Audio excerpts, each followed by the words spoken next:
Students, this is Mr. Everton, and this is a video, our second VidNotes video, and this one's all about the global economy. How has globalization affected economies around the world?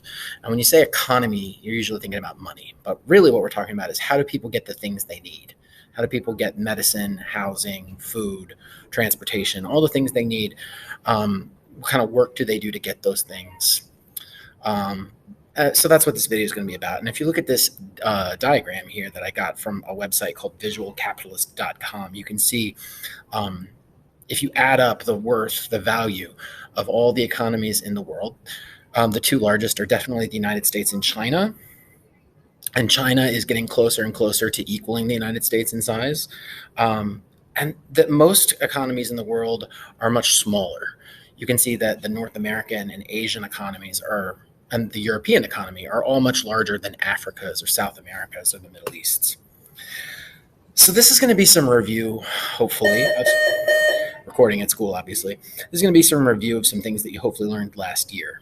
We're going to talk about the difference between a developing and a developed nation. Sometimes people refer to these places as the global north versus the global south, because if you look at this map, all the countries in blue are developed, and all the countries in red are developing, and all the countries that are purple are developing, but they've made some progress, right? So you can see that most of the blue countries are in the northern hemisphere, and most of the red countries are in the southern hemisphere. So the United States is a great example of a developed country. That's not to say that everybody who lives in the United States has money, because there's definitely a lot of people in the United States who don't have a lot of money. But on average, income in the United States is higher than in most other places. And a good example of a developing country would be the Democratic Republic of Congo, which is located in Central Africa. And there, people don't have the things they need, and the average income is much lower. So when you're looking at the differences between a developed and a developing country, you can see on this chart here that a developed country is going to be wealthier and a developing country is going to be poorer. A developed country, there's going to be higher literacy rates, which means more education. There's going to be less education and lower literacy rates. Literacy means the ability to read. So there's more people in developing countries aren't going to know how to read because they don't have access to schools. Higher life expectancy, which means you live longer, will be in developed countries, whereas lower life expectancy, you won't live as long in developing countries. And a developed country has slower population growth. There's fewer kids being born. And in a developing country, they're more like a family is more likely to have a lot more children. So they have a faster population growth. And one of the major things that we're going to talk about in this class is how did countries become this way, right? How did a country become developed, and why are some countries developing and not developed yet? We'll talk about that, but the answer is colonialism. I mean, that's not the only answer, but it's a huge part of the answer. So a really important part of the global economy is the multinational corporation, which I already talked about in VidNotes 1. That's a company that operates in multiple countries. It has a home country, but it operates in several different countries. And there's lots of different examples of multinational corporations. We're going to pick one to focus on. We're going to talk about Apple. Apple, the people who built the phone that I use every day, every moment of my day practically, except for when I'm teaching. So in order to make iPhones, you need natural resources. You need minerals.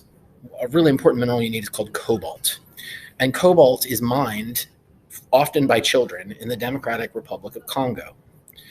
So that's an example of a developing nation providing natural resources. You can't make the phone without the cobalt that needs to be used to make everything inside of it.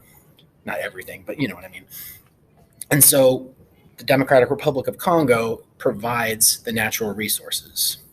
Over in China, they have large manufacturing centers, and that's where most iPhones are made by workers in China who work for less than workers in the United States would. And so the cobalt is sent to China by Apple, where then China turns it into a phone, and then that gets shipped to the United States and to other countries where it is sold to consumers. So developed nations purchase the finished goods.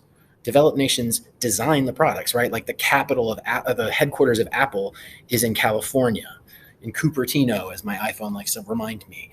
The United States is the one that has the better jobs, right? The United States is The United States is where the phone is designed, which is the highest paying job. It's also where most people who purchase the product live.